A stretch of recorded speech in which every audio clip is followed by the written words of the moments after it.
بسم اللہ الرحمن الرحیم۔ تمام میڈیا کے خواتین و حضرات کا بہت شکریہ کہ آپ شارٹ نوٹس پر پشاور پریس کلب میں تشریف لائے پریس کانفرنس کو کور کرنے کے لیے۔ جیسا کہ آپ کو معلوم ہے کہ 2 دن پہلے میں پشاور ہائی کورٹ میں اپیئر ہوا اور 51 دہشت گردی کے مقدمات جو جعلی مقدمات میرے پہ بنائے گئے پنجاب کے 12 سے زیادہ اضلاع کے اندر، جن میں سے میں کسی ایک مقام پر بھی موجود نہیں تھا، ان کے اندر سے مجھے ایک راہداری ضمانت جو ہے وہ، کیونکہ میرا قانونی حق تھا، وہ مجھے دیا گیا۔ آج کل آپ کو پتہ ہے کہ قانونی حق لینا بھی اس ملک کے اندر ایک بہت بڑا مشن بن چکا ہے، لیکن الحمدللہ میں اس بات کا اعتراف خاص طور پہ کرنا چاہتا ہوں اور لاہور ہائی کورٹ کے ججز کو بھی یہ بتانا چاہتا ہوں کہ کیا وجہ ہے کہ لوگ انصاف کے حصول کے لیے دوسرے صوبوں میں انہیں جانا پڑ رہا ہے۔ یہاں پہ بھی پشاور کے جو ججز ہیں وہ بھی انسان ہی ہیں، ان پر بھی پریشر ہوگا، لیکن وہ قانونی حق جو ہے لوگوں کا وہ فراہم کر رہے ہیں۔ میں آگے چلنا چاہتا ہوں کہ میں نے یہ جو نصف سینچری مکمل کی ہے دہشت گردی کے مقدمات کی، جعلی مقدمات کی میرے اوپر، تو 20 دسمبر کو میں نے لاہور ہائی کورٹ میں ایک رٹ فائل کی تھی کہ آئی جی پنجاب میرے وکلاء کو یہ بتائیں کہ میرے پہ کتنی ایف آئی آرز ہیں۔ تو وہاں پر انہوں نے جھوٹ بولا اور کہا کہ ان پر صرف 23 ایف آئی آرز ہیں، لیکن جب میرے وکلاء کی ٹیم 1 مہینہ پورا مسلسل پنجاب کے ہر ضلع میں جا کے خود ایف آئی آرز تلاش کرتی رہی، بہت ساری ایف آئی آرز ایسی تھیں جو ان کے کمپیوٹر سسٹم میں بلاکڈ بھی تھیں، اپنے ہم نے تعلقات استعمال کر کے وہ ایف آئی آرز نکلوائیں، تو پورا 1 مہینے کا وقت لگا اور 51 ایف آئی آرز جو ہیں وہ نکلی۔ اور اس سے پہلے آئی جی صاحب نے 23 ایف آئی آرز کا صرف لاہور ہائی کورٹ کو ڈیٹا فراہم کیا تھا، جس غلط بیانی کے اوپر اب میرے وکلاء کی ٹیم کنٹیمپٹ آف کورٹ آئی جی پنجاب کے اوپر فائل کرے گی۔ آپ کو یہ بھی سوچنا چاہیے تھا آئی جی صاحب کہ یہ جو آپ تمغہ لینے گئے تھے، یہ تمغہ آپ کو آپ کی کارکردگی پر نہیں ملا، یہ آپ کو قانون، اخلاقیات، فاشزم، قانون اور اخلاقیات کے اوپر مکمل طور کے اوپر پردہ ڈالنے پہ اور فاشزم کو پنجاب میں پروموٹ کرنے پر ملا ہے۔ لیکن یہ سلسلہ اب زیادہ دیر نہیں چلے گا۔ میں آپ کو یہ بھی بتانا چاہتا ہوں کہ پچھلے 10 ماہ میں جب قسم کی میرے بارے میں خبریں آ رہی تھیں کہ پتہ نہیں ہے کہ اٹلی بیٹھا ہے، کوئی کہتا تھا لنڈن بیٹھا ہے، کوئی کہیں پہ مجھے پہنچا دیتا تھا، تو میرے اوپر کیا گزر رہی تھی۔ اس دوران میرے کاروبار کو سیل کیا گیا، میری رہائش جہاں پر میرے بزرگ والدین رہتے ہیں، میرے بچے رہتے تھے، اس کو سیل کر دیا گیا۔ میرے بچے بھی اور میں بھی، ہم پچھلے 10 ماہ سے دربدر ہیں۔ میرے 82 سالہ والد کو 2 مرتبہ گرفتار کیا گیا۔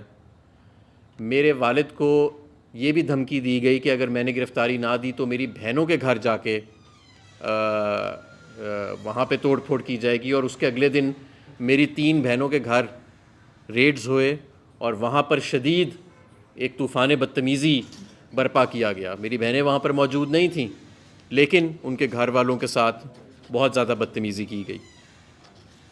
اور میرا قصور کیا تھا کہ جس کی وجہ سے یہ نصف سینچری، اور یہ میرا صرف قصور یہ تھا کہ میں نے ان چوروں ڈاکوؤں کی ٹولی کو، جس کو کبھی آئی پی پی کا نام دیا جاتا تھا، کبھی پی ٹی آئی پی کا نام دیا جاتا تھا، کبھی نون لیگ کو لاڈلا لیگ کی شکل میں دوبارہ جنم دینے کی کوشش کی جاتی تھی، کبھی پیپلز پارٹی جو ایک زمانے میں اینٹی اسٹیبلشمنٹ جماعت کہلاتی تھی اور آج وہ بھی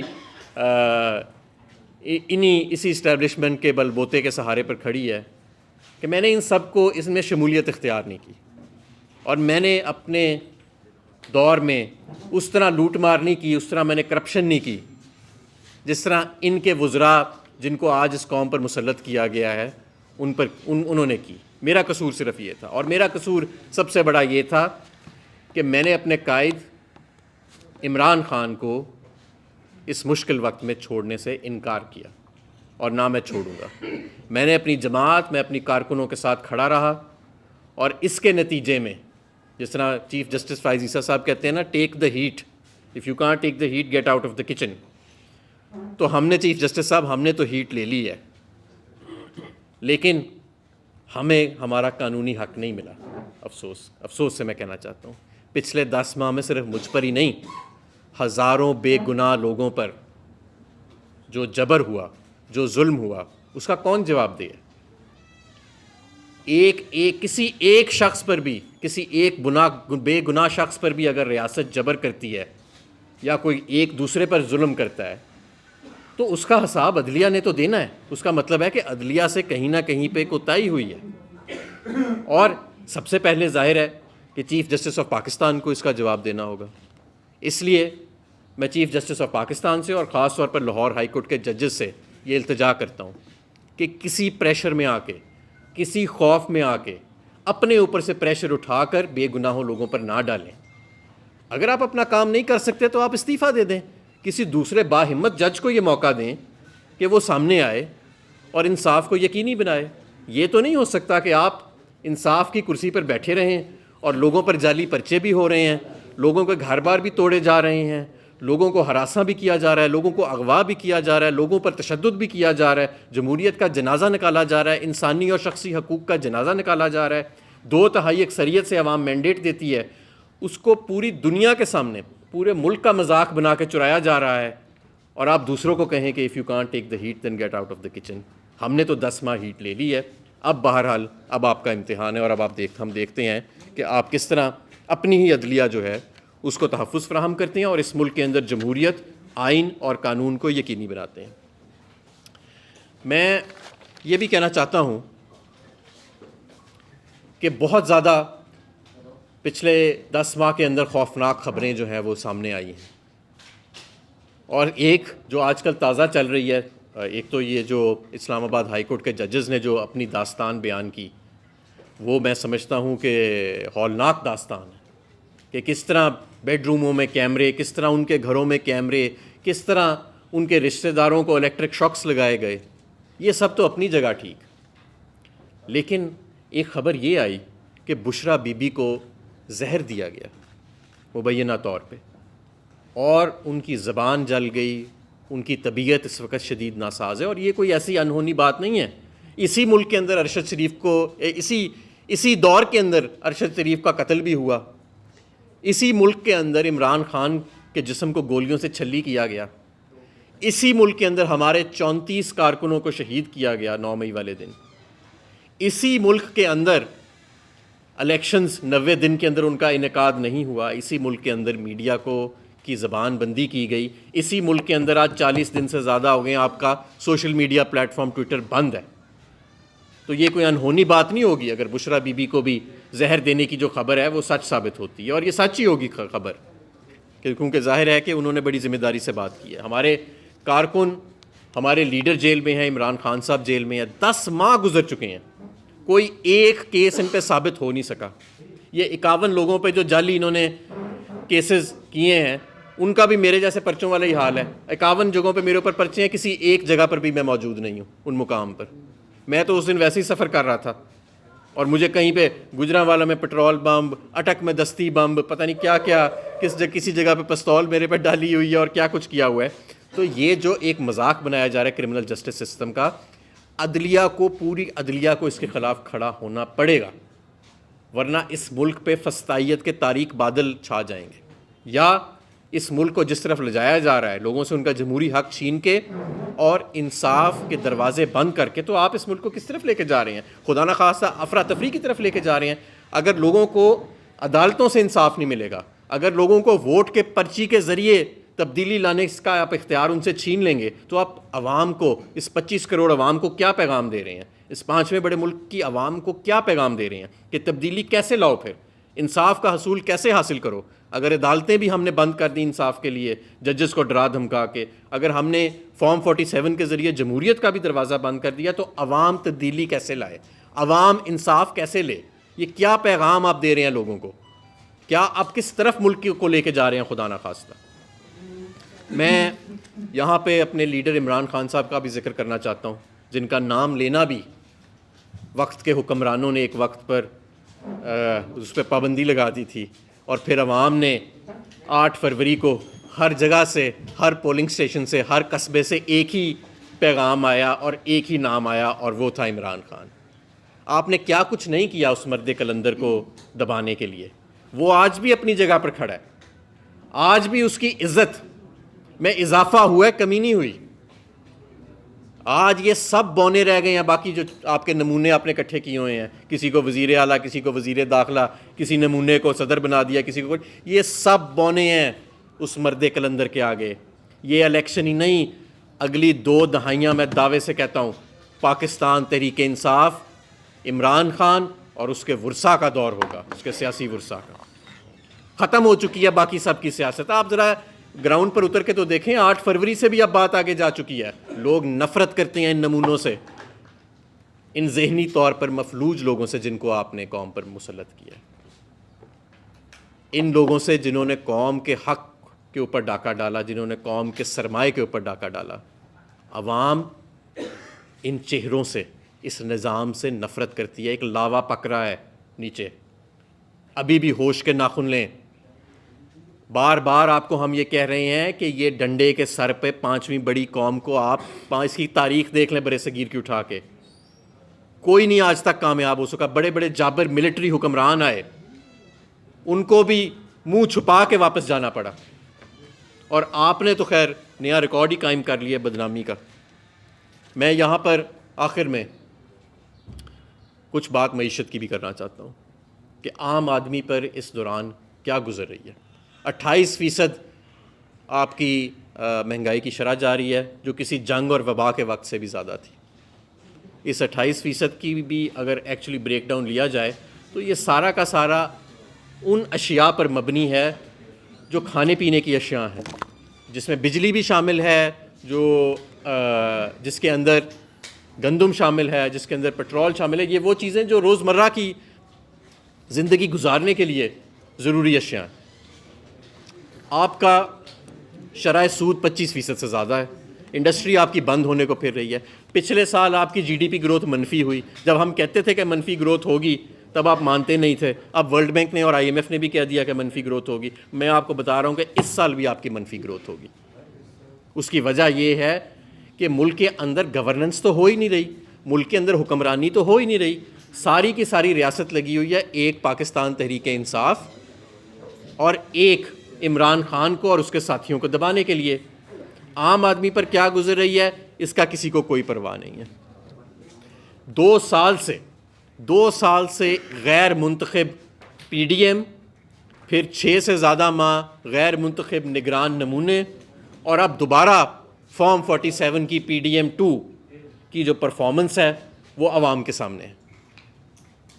سوائے اپنے پیسے بنانے کے, سوائے اپنے کیس معاف کرانے کے, سوائے مرسڈیز گاڑیوں کے ٹائر عوام کے پیسوں سے لینے کے, سوائے ٹک ٹاک, جو پاکستان کا سب سے بڑا صوبہ ہے وہ ٹک ٹاک کی سہیلیوں کے حوالے کر دیا. جو صدارت کا منصب ہے, سپریم کمانڈر ہے پاکستان کا, جو وہاں پہ ایک شخص بیٹھا ہے جو بیمار بھی ہے, اللہ انہیں صحت عطا کرے, اور جو ان کا ماضی گزرا ہے کرپشن کے اندر, وہ اب سب کے سامنے. تو 10% سے 20% اب سنا ہو گیا ہے کام, وہ صدارت کے منصب پر بیٹھے ہیں. وزیر اعظم کے منصب پر وہ بیٹھے ہیں جن کو قوم نے, جن کی پرفارمنس کے اوپر قوم نے یہ مینڈیٹ دیا کہ جناب نواز شریف صاحب لاہور میں اپنی سیٹ بھی ہار گئے. 892 ووٹوں سے ہماری مریم نواز صاحبہ اپنی سیٹ ہار گئیں, شہباز شریف صاحب اپنی سیٹ ہار گئے, تمام ان کے وزراء خواجہ آصف, احسن اقبال, خرم دستگیر, یہ سب فارم 45 کے مطابق اپنی سیٹیں ہارے ہوئے ہیں اور لمبی لیڈوں سے ہارے ہوئے ہیں. اسی وزیر اعظم کو جس کی پرفارمنس کی بنیاد پر یہ عوام نے عدم اعتماد کیا, آپ نے ان کو وزیر اعظم کے منصب پر بٹھا دیا, اور جن کی کرپشن کی داستان پوری دنیا جانتی ہے ان کو آپ نے صدارت کے منصب پر بٹھا دیا. جو خاتون جس نے زندگی میں کبھی کوئی کام نہیں کیا سوائے تانے دینے کے, گالیاں دینے کے, ان کو اور ان کی ٹک ٹاک کی ٹیم کو آپ نے پنجاب کا سب سے بڑا صوبہ ان کے حوالے کر دیا. یہ آپ کا ویژن ہے اور یہ آپ کی معیشت ہے. 28%, 2 سال عمران خان کے 2 سال کے جانے کے بعد بھی 28% پاکستان کی تاریخ کی سب سے زیادہ مہنگائی کی شرح, اور ابھی کہہ رہے ہیں کہ مزید بڑھنی ہے, ابھی کہہ رہے ہیں مزید بڑھنی ہے. اور آپ کے اپنے فوکل پرسنز اکانومی کے, جو آپ کے اسپوکس پرسنز ہیں, آپ کی حکومت کے قائدین ہیں, محمد زبیر کیا فرما رہے ہیں؟ وہ کہہ رہے ہیں کہ جتنا عمران خان زر مبادلہ کا ریزرو چھوڑ کے گیا تھا 2 سال کے بعد بھی اتنے پہ ہم نہیں پہنچ سکے. وہ فرماتے ہیں کہ یہ سارا بیانیہ جھوٹا تھا کہ ملک ڈیفالٹ ہونے والا ہے جب عمران خان کو نکالا گیا. انہوں نے بتایا کہ ایسی کوئی بات نہیں. دور دور تک، میں ان کے الفاظ دہرا رہا ہوں، انہوں نے کہا دور دور تک ڈیفالٹ کا کوئی چانس نہیں تھا. یہی بات میں بھی کہتا رہا، ایک پورا سال کہتا رہا ووٹ آف کانفیڈنس کے بعد. جب میں اپنے گھر سے میں براہ راست پریس کانفرنس کرتا تھا، میں اعداد و شمار کے ساتھ بتاتا تھا کہ 6% پر معیشت گرو کر رہی تھی عمران خان کے دور میں، 10% سے زیادہ پر بڑے درجے کی صنعت گرو کر رہی تھی، ایکسپورٹس جو تھیں وہ 20 سے 25% سالانہ. آج تک جو $2.1 ارب ماہانہ پہ ہم ایکسپورٹ کا لیول چھوڑ کے گئے تھے، 2 سال بعد دنیا جہان کے نمونوں کو سوٹ پنا کر بھی رانا ثناء اللہ تک کو سوٹ پنا دیا کہ شاید یہ جو ہے عوام اسے ہضم کر لے، لیکن آج تک ایکسپورٹ جو ہے وہ اس سطح پر نہیں پہنچ سکی. اس کی وجہ ہے کہ اس وقت نظام حکمرانی جو ہے وہ عوام کی منشا سے نہیں چل رہا، وہ تو ایک ڈنڈے کے زور پر چل رہا ہے، اور وہ کسی بھی وقت ختم ہو سکتا ہے. سب کو پتہ ہے جتنا لاوا پک رہا ہے اس وقت، آپ کی بیوروکریسی، آپ کی عدلیہ، آپ کی عام عوام جو ہے وہ تو بھری بیٹھی ہے. وہ بھری بیٹھی ہے اس وقت کہ یہ جو ظلم کی داستان اور جس طرح سے ان کے حقوق کو جس طرح سے کیپچر کیا گیا ہے، جس طرح سے ان کے حقوق کے اوپر ڈاکہ ڈالا گیا ہے، چاہے وہ جمہوری حقوق ہوں، معاشی حقوق ہوں، قانونی حقوق ہوں، آئینی حقوق ہوں، انسانی حقوق ہوں، یہ جو ڈاکہ ڈالا گیا ہے اس کا تو کسی مارشل لاء کے ادوار کے اندر بھی پاکستان کے اندر کوئی پہلے مثال نہیں ملتی. لہٰذا مجھ پر جو 51 کیسز تھے، 51 جعلی کیسز، جو آئی جی صاحب نے کورٹ میں کہا کہ صرف 23 تھے لیکن نکلے 51، تو ان کے اس غلط بیانی کے اوپر بھی ہم کنٹیمپٹ آف کورٹ موو کریں گے. میں ان 51 کیسز، جعلی کیسز کی کواشمنٹ کے لیے بھی موو کروں گا لاہور ہائی کورٹ کے اندر بھی، اور تمام جتنے بھی فورمز ہیں ان کے اندر بھی. اور میں یہ بھی بتانا چاہتا ہوں کہ آپ نے اگر اتنا سارا کچھ کر لیا ہے نا میرے ساتھ بھی اور میرے ساتھیوں کے ساتھ، اور ہم نہیں ٹوٹے، تو ہم آگے بھی نہیں ٹوٹیں گے. اور ہم وہ بیج ہیں جنہیں آپ زمین میں دفن بھی کریں گے تو ہم ایک پیڑ کی شکل میں ابھر کے باہر نکلیں گے. تو آپ اس طرف سے بالکل تسلی رکھیں کہ اب یہ ملک صرف ایک ہی طرف آگے جائے گا، اور وہ ملک ہے عوام کی. یہاں پر حکمرانی ہوگی، آئین کی حکمرانی ہوگی، قوم کی حکمرانی ہوگی، ڈنڈے کی حکمرانی نہیں ہوگی. یہ قوم فیصلہ کر چکی ہے. اور اگر ابھی بھی آپ یہ سوچتے ہیں کہ مزید ڈنڈا چلانے سے، مزید 2-4 کیسز چلانے سے، مزید 2-4 سوشل میڈیا پلیٹ فارم بند کرنے سے یہ جو عوام کا لاوا پکا ہوا ہے آپ کے خلاف یہ ختم ہو جائے گا، تو میں معذرت سے کہنا چاہتا ہوں کہ یہ ختم نہیں ہوگا. یہ مزید اس کو تول ملے گا، اور آپ مزید قوم کو افراتفری کی طرف لے کے جائیں گے. آپ قوم کو ایک غلط پیغام دے رہے ہیں انصاف کے دروازے بند کر کے، ان سے جمہوری حق کھو کے. جن قوموں کے اندر عوام کو انصاف عدالتوں سے نہیں ملتا، یا جن قوموں کے اندر عوام تبدیلی ووٹ کی پرچی اور جمہوری حق کے ذریعے نہیں لا سکتی، ذرا تاریخ پڑھ کے غلطی سے ایک دفعہ دیکھ لیجئے کہ ان قوموں کے اندر پھر تبدیلی کیسے آتی ہے، ان قوموں کے اندر پھر عوام انصاف کیسے مانگتی ہے. وہ کوئی بہت اچھے خدا نخواستہ سین نہیں ہوتے، وہ بہت خوبصورت مناظر نہیں ہوتے ان قوموں کے اندر جو دیکھنے میں آتے ہیں.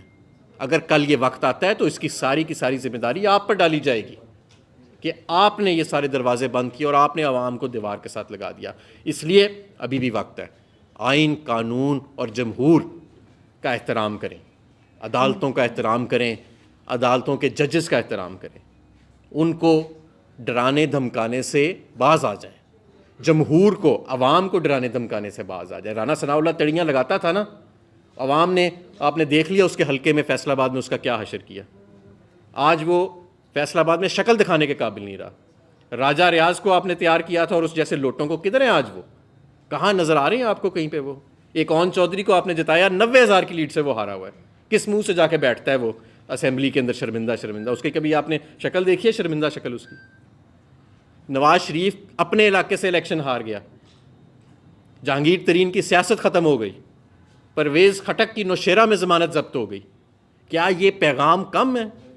کیا یہ پیغام کم ہے کہ 17 سیٹیں جیتنے والے کو آپ کو اپنا منہ کالا کرا کے اس 17 سیٹ جیتنے والی جماعت کو آپ کو راتوں رات فارم 45 پوری دنیا کے سامنے منہ کالا کرا کے فارم 47 اس کے چینج کرا کے پھر بھی آپ اس کو میجورٹی میں نہیں لا سکے. آج بھی اس کے وہ صرف اور صرف اس وقت جو پوری حکومت کھڑی ہے نا, یہ جو لاڈلا لیگ کی, یہ صرف ایک چیز پر کھڑی ہے, بغض عمران پر. اس کا واحد سہارا بغض عمران ہے. جس دن بغض عمران نکل جاتا ہے یا کوئی شخص قانون, آئین اور جمہور کی حفاظت کرنے کا سوچ اس میں آ جاتی ہے, تو یہ سارے ان سب چھوٹے چھوٹے بونوں کی سیاست جو ہے وہ ختم ہو جاتی ہے. پاکستان تحریک انصاف آخر میں یہ کہوں گا کہ صرف موجودہ دور کی نہیں, اگلی دہائیوں کی یہ جماعت ہے جو برسر اقتدار بھی رہے گی اور پاکستان کی سیاست پر حاوی بھی رہے گی. اس کی وجہ یہ نہیں ہے کہ ہم نے کوئی ڈیل کر لی ہے, اس کی وجہ یہ ہے کہ ہم نے کوئی ڈیل نہیں کی, ہم نے انکار کیا, اور ہم نے اگر کسی سے ڈیل کی تو وہ عوام سے اور یوتھ سے کی. ہم نے قوم کے دل جیتے, اور یہ دل جن دلوں میں عمران خان کے لیے جگہ بنی ہے, یہ اب جبر کے اور پروپیگنڈا کے زور کے اوپر یہ نہیں تبدیل ہوں گے. انشاءاللہ تعالی پاکستان کا مستقبل روشن ہے. اس سے پہلے ہو سکتا ہے کہ ہمیں ایک سخت وقت سے گزرنا پڑے, کیونکہ آزادی جو ہے وہ آپ جانتے ہیں کہ وہ ایسے دی نہیں جاتی, اس کے لیے تو بڑی جد و جہد کرنی پڑتی ہے. وہ جد و جہد ہم کرنے کے لیے تیار ہیں, اور ہمارے تمام کارکن تیار ہیں, سب لوگ جو ہیں وہ. اور میں یہ بھی انہیں بتانا چاہتا ہوں کہ اگر آپ مجھے منظر عام سے غائب کرتے ہیں کسی بھی طریقے سے, تو میرے پیچھے ہزاروں لوگ اور کھڑے ہیں, ان کو بھی آپ غائب کرتے ہیں, ان کے پیچھے لاکھوں لوگ اور کھڑے ہیں. یہ سفر آئندہ چلتا رہے گا, اور یہ سفر رکنے والا نہیں ہے. پاکستان تحریک انصاف وفاق کی سب سے بڑی جماعت ہے. یہ واحد جماعت ہے جو چاروں صوبوں اور باقی تمام اکائیوں کو اکٹھے رکھی ہوئی ہے. پشاور چلے جائیں, لاہور چلے جائیں, کوئٹہ چلے جائیں, کراچی چلے جائیں, گوادر سے لے کے تربت تک, گلگت بلتستان سے لے کے آزاد کشمیر تک, اگر اس وقت پوری قوم کسی ایک نقطے پر اکٹھی ہے تو اس کا نام عمران خان ہے. تو ہم انشاءاللہ تعالی اس نقطے کو, اس پر کسی قسم کی ضرب نہیں آنے دیں گے. بہت شکریہ. دور میں تو کبھی کسی جج کو دھمکیاں نہیں دی گئی تھیں, نہ ہمارے دور میں کسی کو اغوا کیا گیا تھا ایسے اور اس کو تشدد کا نشانہ بنایا گیا تھا, نہ کبھی آئین اور جمہوریت کے ساتھ یہ مذاق کیا گیا تھا جو کیا جا رہا ہے. تو اس کا تو موازنہ نہیں بنتا موجودہ دور کے ساتھ. جہاں تک میری ریزگنیشن کا تعلق ہے, وہ عمران خان صاحب نے اس کو مسترد کر دیا تھا اور مجھے دوبارہ بحال کر دیا تھا میری پنجاب کی صدارت اور جنرل سیکریٹری شپ کے اوپر. اور جہاں تک عمران خان صاحب سے رابطے کا تعلق ہے, تو اب ایک بڑا مؤثر نظام کل ہی آویزاں کیا ہے عمران خان صاحب نے ان سے رابطے کا, جس کے اندر مزید لوگوں کو عمران خان صاحب سے رابطے کے لیے ایک کمیٹی بنا دی گئی ہے بیسیکلی, جو کافی وسیع ہے. اور ہم سب یہی چاہتے تھے کہ عمران خان صاحب سے رابطے کے لیے ایک وسیع کمیٹی بنے, نہ کہ وہ محدود لوگوں تک ان کا ایکسیس ہو. وہ الحمدللہ کور کمیٹی کی سفارش کے اوپر خان صاحب نے کر دیا ہے, تو اس سے میرا خیال ہے کہ کافی ساری شکایات دور ہو جائیں گی لوگوں کی. دیکھیں, ہمارے دور میں تو جو ہمارے مخالف تھے وہ مہنگائی مارچ نکال رہے تھے, میڈیا پر سب سے زیادہ کوریج بھی انہیں دی جاتی تھی, وہ ہر جگہ پھرتے بھی تھے, ان کے کاروبار بھی چلتے تھے, اپنے گھروں میں بھی تھے, کوئی ایسا مسئلہ نہیں تھا جو موجودہ دور میں ہے. اور میں سمجھتا ہوں ایک مہم چل رہی ہے موجودہ دور کی فسطائیت کو نارملائز کرنے کے لیے, ایسی باتیں کر کے کہ جی نہیں جی بس موو آن کریں, جی نہیں جی چلیں آگے, جی کوئی فرق نہیں پڑتا جی. یعنی کہ جو آئین اور جمہوریت کے ساتھ کھلواڑ ہوا, جو ظلم ہوئے, جو کارکن شہید ہوئے, جو تشدد کیا گیا لوگوں کے ساتھ, جو ججز تک کو دھمکیاں دی گئیں, اس سب کے اوپر پردہ ڈال دیا جائے. اور جو عوام کا مینڈیٹ چوری ہوا, میں سمجھتا ہوں 1971 کے بعد اگر عوام کا مینڈیٹ چوری ہوا ہے تو وہ اب ہوا ہے, اس مینڈیٹ چوری کو بھی تسلیم کروانے کے لیے, اس کو نارملائز کرانے کے لیے, اس کو انٹرنلائز کرانے کے لیے ایک مہم چل رہی ہے, جس میں یہ اچھی اچھی چکنی چکنی باتیں کی جاتی ہیں. ہم ان میں نہیں آنے والے. عوام کا مینڈیٹ بحال ہوگا, جن لوگوں کے ساتھ زیادتی ہوئی ہے اس کا ازالہ کیا جائے, یہ جعلی پرچے جو کیے گئے ہیں یہ سب واپس لیے جائیں, جن ججز کو ڈرایا دھمکایا گیا ہے ان سے معذرت کی جائے. اس کا یا اگر معذرت نہیں کرنی ہے, آپ کہتے ہیں کہ ابھی معلوم نہیں کہ کس نے کیا ہے, تو ایک فل بینچ بنایا جائے. بینچ فکسنگ نہ کی جائے اس معاملے کے اوپر. یہ اتنا امپورٹنٹ معاملہ ہے کہ اگر آپ اپنے ساتھی ججز کے معاملے کے اوپر خدا نہ خواستہ بینچ فکسنگ میں چلے جائیں گے تو عام عوام کے ساتھ کو آپ نے کیا انصاف دینا ہے. اسلام آباد ہائی کورٹ کے ججز کو تصور کیا جاتا ہے پاکستان میں کہ وہ سپریم کورٹ کے ججز کے بعد پاکستان کے سینئر ترین ججز ہوتے ہیں, سب سے ہائی کوالٹی, سب سے معتبر ججز ہوتے ہیں. یہ کوئی چھوٹی بات نہیں ہے کہ اگر وہ 6 ججز جو ہیں 8 میں سے وہ یہ لکھ کے دے رہے ہیں کہ ہمارے گھروں کے ساتھ یہ ہوا, ہمارے گھر والوں کے ساتھ یہ ہوا, ہمیں یہ فون کر کے دھمکیاں دی گئیں. کسی بھی مہذب معاشرے میں اب تک حکومت گر چکی ہوتی اس لیٹر کے بعد, کسی بھی مہذب معاشرے میں. یہ تو ہمارا معاشرہ ہے جس کے اندر کہا جاتا ہے نہیں جی یہ تو 1971 میں یا 1952 میں بھی ایسے ہوا تھا, تو آپ کے دور میں وہ فلانے کے ساتھ بھی ایسے ہو گیا تھا, تو جی چلیں جی اس کو آگے لے چلتے ہیں جی. چلیں جی یہ جو آپ نے 17 جماعتوں والی پارٹی کو آپ نے برسر اقتدار لے آئے ہیں 271 سیٹوں والی پارلیمنٹ کے اندر, چلیں جی اس کے اوپر بھی پانی پھیر دیتے ہیں. نہیں, ہمیں کسی نہ کسی جگہ لکیر ڈالنی پڑے گی اور کسی نہ کسی جگہ ہمیں ان معاملات کو ٹھیک کرنا پڑے گا, ورنہ میں آپ کو دعوے سے کہتا ہوں کہ آنے والی نسلیں آپ کی, یہ ہمیشہ آنے والی نسلوں تک تو بات خدا نخواستہ پہنچے گی نہیں. آپ کا ملک تو اس سے پہلے افراتفری کی طرف چلا جائے گا. یہ تو بنانا ریپبلک پلس ہے جس میں ہم رہ رہے ہیں اس وقت. یہ کوئی ملک تو نہیں ہے جس کے اندر ہم رہ رہے ہیں, یا یہ کوئی نظام تو نہیں ہے جس کے اندر اس وقت ہمارا سسٹم آپریٹ کر رہا ہے. یہ تو سارا ایک سٹیج ڈرامہ ہے. وہ جو نمونے سامنے بٹھائے ہوئے ہیں وہ بھی برسر اقتدار نہیں ہے, وہ خود بھی ٹی وی پر آ کے کہتے ہیں کہ ہم برسر اقتدار نہیں ہیں. جو حکومت کے پولیٹیشنز ہیں, جاوید لطیف صاحب وہ خود کہتے ہیں کہ ہماری سیٹیں ہماری اپنی نہیں ہیں. محمد زبیر خود کہہ رہے ہیں کہ ہماری معاشی کارکردگی جو ہے وہ ایسی ہے کہ حکومت نے ہمیں مینڈیٹ نہیں دیا. ججز جو ہیں اسلام آباد کے وہ کچھ کہہ رہے ہیں. تو یہ تو ایک محسن نقوی جو کسی جماعت کا رکن نہیں ہے, فیصل واڈا جو کسی جماعت کا رکن نہیں ہے, وہ سب کا مائی باپ بنا ہوا ہے. تو یہ تو ایک سٹیج ڈرامہ ہے جو ہمارے آگے عوام کے آگے لگایا گیا ہے. اس کے پیچھے حقیقت تو کوئی نہیں ہے. اور میں تو حیران ہوں اس ذہنیت پہ جو سمجھتی ہے کہ اس نظام کے تحت وہ عوام کو ڈلیوری دے سکیں گے. اگر اس نظام کے تحت کوئی عوام کو ڈلیوری مل سکے گی نا, تو اگلے 100 سال میں سب سے زیادہ کتابیں پاکستان پہ لکھی جائیں گی اور اس تجربے پہ لکھی جائیں گی. یعنی کہ بڑے بڑے تجربے ہوئے, اسٹیٹ لیڈ اکنامک گروتھ کا تجربہ ہوا, private sector lead economic growth کا تجربہ ہوا, ایسٹ ایشین میریکل کا تجربہ ہوا کہ وہ سینٹرلائزڈ گورننس کا تجربہ ہوا, ڈیلیگیٹڈ گورننس کا تجربہ ہوا. لیکن پاکستان میں تجربہ ہونے جا رہا ہے کہ جی ڈنڈے کے زور پہ اور محسن نقوی اور فیصل واڈا کے زور پہ ملک جو ہے وہ ترقی کرے گا. اور وہ کہ یہ ڈیولپمنٹ اکنامکس میں اور معاشی تاریخ میں پہلی مرتبہ ایسا تجربہ ہوگا. اور اس کے اوپر میرا خیال ہے کہ اگر یہ کامیاب ہوتا ہے تو اس کے اوپر اگلے 100-200 سال میں جتنی کتابیں لکھی جائیں گی اس سے پہلے نہیں لکھی گئی ہوں گی. سب سے پہلی بات تو یہ ہے کہ وہ آپ کے اعداد و شمار گیس کے حوالے سے غلط ہیں. تقریباً اوسطاً 300 MMCFT جو ہے وہ خیبر پختونخوا سے گیس کی پیداوار ہوتی ہے, اور 300 MMCFT ہی خیبر پختونخوا کو گیس کی سپلائی ہوتی ہے. سردیوں میں یہ بڑھ جاتی ہے, سردیوں میں گیس کی سپلائی جو ہے وہ 300 سے بھی بڑھا کے خیبر پختونخوا میں دی جاتی ہے. سب سے کم گیس کی لوڈ شیڈنگ خیبر پختونخوا کے اندر ہے, باقی تمام صوبوں کو اگر دیکھا جائے تو. سب سے زیادہ پنجاب میں ہے, ریٹ بھی سب سے زیادہ پنجاب میں ہے, سب سے کم جو ہے وہ سندھ اور اس کے بعد خیبر پختونخوا میں ہے. جہاں تک بجلی کی بات ہے تو ہمارے دور میں بجلی کی جو کھپت تھی وہ سالانہ 11% کے حساب سے گرو کر رہی تھی, اور سب سے زیادہ جو نیا ریکارڈ بھی سیٹ کیا گیا بجلی کی پروڈکشن اور کھپت کے اندر وہ پاکستان تحریک انصاف کے دور کے اندر رکھا گیا. آپ یہ جانتے ہیں کہ ہمارے ہاں ماضی میں کیونکہ ڈیمز نہیں بنے, اس لیے ڈیم سے جو بجلی کی پروڈکشن ہوتی ہے وہ ناکافی ہے پاکستان کی بجلی کی مقدار کو پورا کرنے کے لیے. اس لیے نواز لیگ نے بدقسمتی سے امپورٹڈ ایندھن کے اوپر بہت سارے بجلی گھر لگائے, جس کا بوجھ جو ہے وہ اب چاروں صوبوں کو اٹھانا پڑتا ہے. یہ ایک بڑی لمبی بحث ہے کہ جی جس صوبے میں 1 ڈیم ہے یا 2 ڈیم ہے, یا سندھ پھر کہے گا کہ جی گیس بنانے والی جو سب سے زیادہ پاور پلانٹس ہیں وہ ہمارے پاس ہیں, بلوچستان کہے گا کہ گیس سب سے زیادہ ہم دیتے ہیں. تو یہ تو پھر ایک بڑی لمبی ہم بحث میں چلے جائیں گے. پنجاب کہے گا گندم ہم دیتے ہیں. اس بحث میں ہم نہیں پڑھ سکتے, لیکن یہ بات ضرور ہے کہ میرا خیال ہے کہ پاکستان کی تاریخ میں اگر خیبر پختونخوا کو سب سے زیادہ فنڈز اور ڈیولپمنٹ ملے ہیں تو وہ پاکستان تحریک انصاف کے دور میں ملے ہیں. قبائلی علاقوں کو بھی جس طریقے سے سب سے زیادہ فنڈز ملے ہیں وہ پاکستان تحریک انصاف کے دور میں ملے ہیں. میں تو پشاور پہلے بھی آ چکا ہوں, اور میں جب بھی آتا ہوں تو پشاور الحمدللہ ایک نیا چہرہ مجھے دکھاتا ہے. آپ کے سامنے, آپ تو یہاں کے رہنے والے ہیں, کہ پچھلے 10 سال میں پاکستان تحریک انصاف نے پشاور کا چہرہ بدل کے رکھ دیا. یہ ایسا پشاور تو نہیں ہوتا تھا. میں ایک دفعہ پہلے یہاں آیا تھا پاکستان تحریک انصاف کے دور سے. آپ لاہور میں, اچھا میں آپ کو ایک اور بات بتاتا ہوں, لاہور صرف گلبرگ, لاہور میں آپ کو بتاتا ہوں زیادہ خوبصورت ہے. کیسے؟ آپ لاہور میں جب جاتے ہیں نا, آپ صرف گلبرگ, ماڈل ٹاؤن اور ڈیفینس میں پھرتے ہیں. لاہور کے 14 حلقے ہیں. لاہور, گلبرگ, ڈیفینس اور ماڈل ٹاؤن صرف 2 حلقوں پر مشتمل ہے.